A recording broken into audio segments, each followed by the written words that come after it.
Hi, welcome back to moneypuzzle.in. So today I'm going to tackle a very basic financial planning concept, which is a budget. Now, a budget features in every financial plan. When you speak to experts, they will tell you why it's important to budget. And even companies have budgets. So it's not just for individuals, but corporations have budgets, governments have budgets. I mean, there is a whole event called the annual budget. Yet, when it comes to our own money, budgeting is perhaps the one exercise that none of us want to indulge in, me included. I absolutely do not like the word budget. I kind of run away from it. And I know that I'm not alone in feeling like this. So then, why do we focus so much on a budget? Well, the basic concept is that we must all spend within what we earn, right? You don't want to be spending more than you're earning, at least not on a sustainable basis. You can do it, sometimes, but if you do it every month, if every month you're spending more than you earn, then where are you getting the money from? So you will have to borrow to spend. So if you pile up your borrowings, what you're really doing is piling up your interest cost.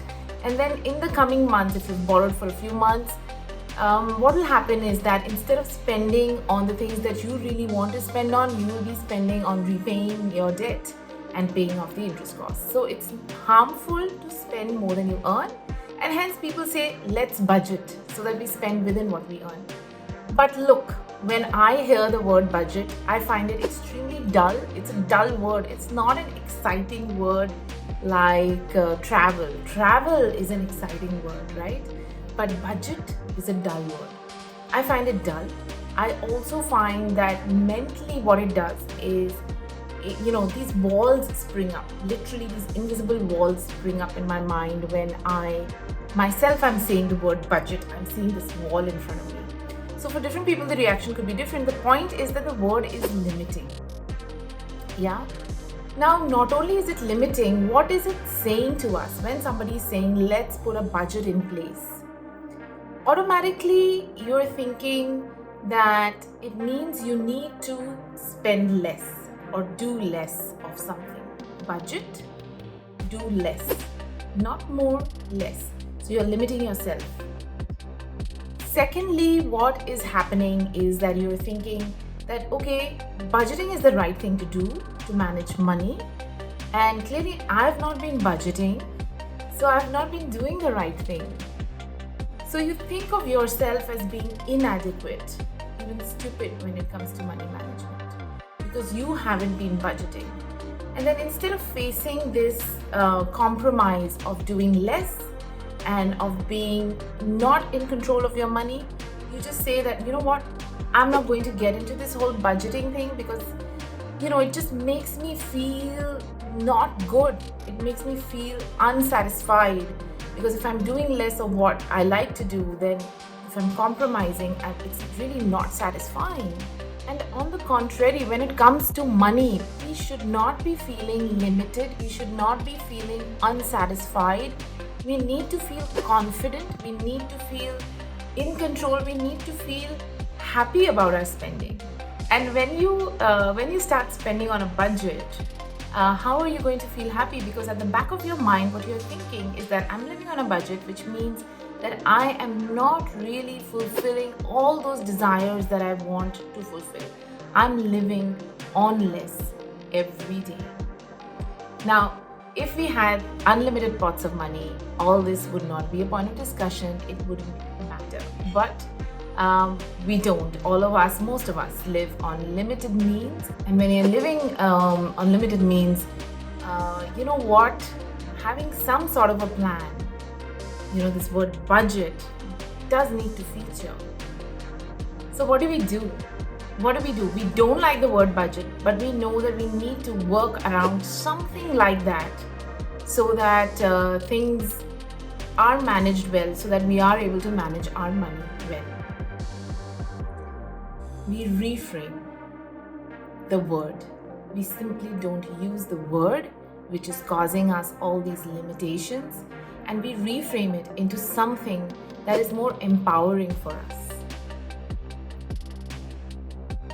So the way to see it is Yes, you need to spend within what you earn, and to achieve that, you probably need to take the first step of writing down your daily expenses, right? And while some people might like to call it as their budget, I like to think of it as my spending plan. Okay, so what is this thing which I am calling my spending plan? I could even call it my monthly money diary. I could call it my savings journey. Any name that makes me feel good about what I'm doing rather than making me feel all strained and restricting my creative flow when I'm doing it. And that's the real thing, because this requires you to actually write down your spending. That's really the first step. Now, I use Excel to do it, but you can use a diary, a physical diary with a pen to write down your expenses. You could even use one of those money management apps where you kind of input the data. Whatever you do, it requires you to actually write down and track what's happening with your money, what's coming in and what's going out. So I use Excel, like I said, and I prefer that because I'm comfortable with Excel.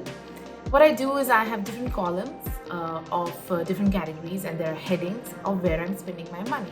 So there is, of course, your household expenses, then there are groceries, then there are e-commerce sites, then there are children's expenses and stuff like that.